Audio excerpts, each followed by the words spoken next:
जी व्यक्ती, जो माणूस एवढा निर्लज्जपणे गद्दारी करू शकतो, आपल्या नेत्याच्या सर्वात कठीण काळात त्याच्या पाठीत खंजीर खुपसू शकतो, खोटं बोलत फिरू शकतो, 20 वर्ष ज्यांच्याकडून तुम्ही सगळं ओरबाडून घेतलं, त्याच व्यक्तीला तुम्ही दगा देऊ शकता.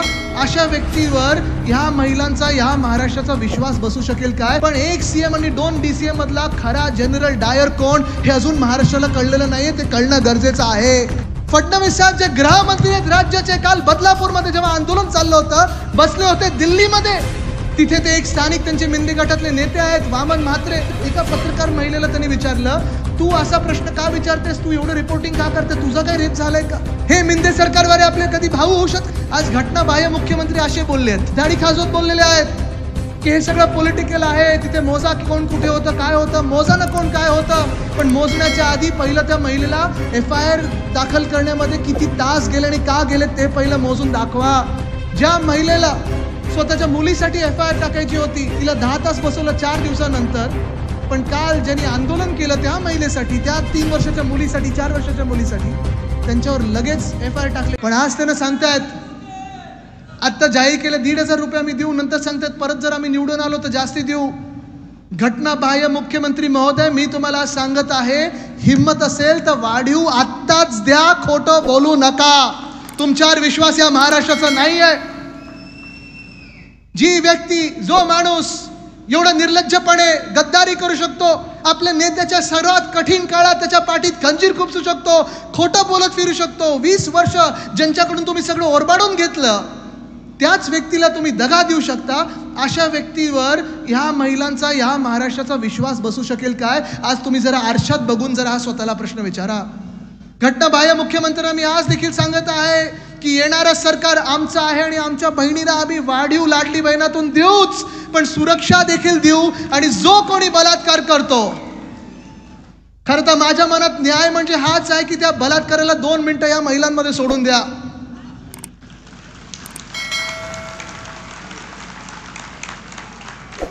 दोन मिनिटं तर कालच्या बदलापूरच्या रेल्वे स्टेशनमध्ये सोडून द्यायला पाहिजे होतं. पण किती भयानक प्रकार आहे, किती विचित्र प्रकार आपल्या महाराष्ट्रात झाला. 3 की 4 वर्षाच्या त्या मुलीवर, कुठच्याही महिलेवर, खरं तर कुठचाही वयोगट असो, असे प्रकार झालेच नाही पाहिजे. जो असा प्रकार झाला तर त्याला भर चौकात फासावरच लटकवलं पाहिजे. पण हा प्रकार जो झालेला आहे, 3 की 4 दिवस FIR घेतली नाही. बरं, FIR घेताना देखील त्या महिलेला, प्रेग्नेंट महिला होती, गरोदर महिला होती, तिला 10 तास त्या पोलीस स्टेशनमध्ये बसवलं गेलं. आणि कुठे ना कुठेतरी काल लोक उत्स्फूर्तपणे आंदोलन करायला लागली तर त्याच्यावर लाठीचार्ज झाला. किती निर्दयी प्रकार या महाराष्ट्रात सुरू झालेला. लाठीचार्जचा आदेश दिला कोणी होता?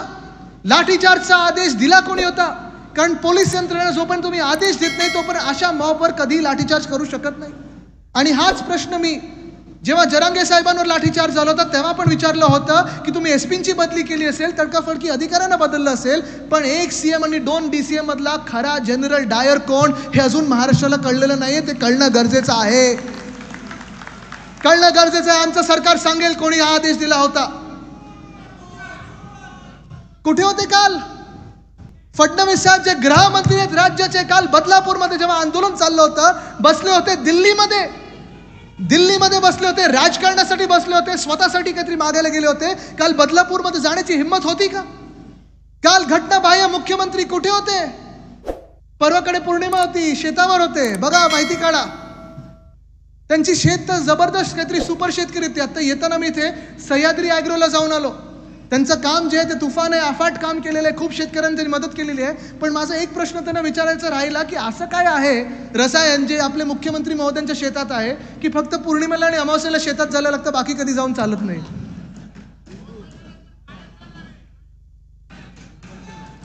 पण काल गृहमंत्री कुठे होते? दिल्लीत बसले होते. मुख्यमंत्री घटना बाह्य कुठे होते? शेतावर बसले होते. काल ज्या महिलांवर, तिथे ज्या स्थानिक आंदोलकांवर लाठीचार्ज झालेला आहे त्याच्यासाठी मुख्यमंत्र्यांनी माफी मागितली आहे का? तिथे ते एक स्थानिक त्यांचे मिंदे गटातले नेते आहेत वामन म्हात्रे. त्यांनी काय सांगितलं माहिती आहे का? इथे पत्रकार महोदय आलेत, सगळे पत्रकार मित्र आलेत. एका पत्रकार महिलेला त्यांनी विचारलं, तू असा प्रश्न का विचारतेस, तू एवढं रिपोर्टिंग का करते, तुझा काय रेप झालाय का? हे मिंदे सरकारवाले आपले कधी भाऊ होऊ शकतात का? लाडके भाऊ कधी होतील का? महिलांना विचारतोय मी आज. होऊ शकतात का? तुम्ही यांना कधी माफ करू शकता का? काल एक आमदार आहेत भाजपचे किसन कातोरेजी, त्यांनी सांगितलेलं आहे की हे सगळं पॉलिटिकल स्टंट आहे. मला वाटलं तिथे तरी थांबतील, मर्यादा पाळतील. आज घटनाबाह्य मुख्यमंत्री असे बोलले आहेत,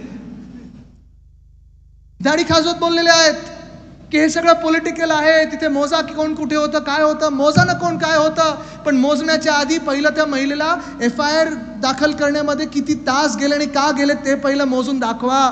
माफी मागा त्या महिलेची, माफी मागा माझ्या महाराष्ट्रातल्या महिलांची, माफी मागा माझ्या महाराष्ट्राची की तुम्ही महाराष्ट्राला बदनाम करत आहात. आणि आज काहीतरी अजून विचित्र प्रकार कळलेला आहे मला की काल जे तिथे आंदोलक होते 300 आंदोलकांवर FIR टाकलेले आहेत. म्हणजे तुम्ही विचार करा, ज्या महिलेला स्वतःच्या मुलीसाठी FIR टाकायची होती, FIR नोंद करायची होती, तिला 10 तास बसवलं 4 दिवसानंतर. पण काल ज्यांनी आंदोलन केलं त्या महिलेसाठी, त्या 3 वर्षाच्या मुलीसाठी, 4 वर्षाच्या मुलीसाठी, त्यांच्यावर लगेच FIR टाकले गेल्या. 300 लोकांवर FIR टाकले गेल्या आणि त्यांची कस्टडी, जो बलात्कारी की जो कोण तो माणूस आहे ना, काय त्याचं नाव मला माहित नाही, अंकुश की काय त्याचं नाव आहे, त्याच्यापेक्षा जास्ती त्याला कस्टडी मिळालेली. हा कुठचा न्याय चाललेला आहे? कुठे चाललाय आपला महाराष्ट्र? ही लढाई जी आहे ही, विचार करा तुम्ही, ही आपल्या लोकसभेनंतर थांबलेली नाहीये. ह्या लढाईची सुरुवात आता झालेली आहे. कदाचित आपल्याला वाटलं असेल की झालं, लोकसभा जिंकलो म्हणजे विजयच आहे. ज्या पक्षाला वाटत होतं 400 पार जाणार, त्यांचे 272 पण आले नाही, त्यांना 240 वर खेचलं. हा आपला मोठा विजयच आहे, ह्या देशाचा, लोकशाहीचा आणि संविधानाचा विजय आहे. आंबेडकर प्रेमी जनतेचा हा विजय आहे. पण आज ही लढाई थांबलेली नाही, कारण या महाराष्ट्रामध्ये देखील संविधानाला बाजूला करण्याचा पूर्ण प्रकार चालू आहे. 2 वर्षापासून सुरू आहे.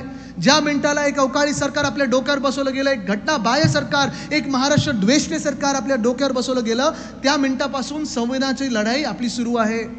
आपल्याला आठवत असेल उद्धव साहेबांनी त्यावेळी सभा देखील घेतली होत्या, वज्रमूठ संविधान रक्षणाची. ही सभा महाराष्ट्र स्वाभिमान सभा जरी असली, महाराष्ट्राच्या स्वाभिमानासाठी असली, तर ही सभा त्या संविधानासाठी पण लढत आहोत आपण. कारण इथे जर पुन्हा एकदा त्यानं जिंकून दिलं तर हा जो अन्याय आपल्या डोक्यावर बसवलेला आहे हा कायमचा आपल्या डोक्यावर राहील. आज महिलांचा विषय जसा आहे तसं शेतकऱ्यांचा विषय तर आहेच.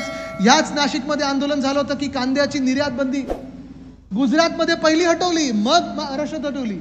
का अन्याय हा महाराष्ट्रावर होत आहे?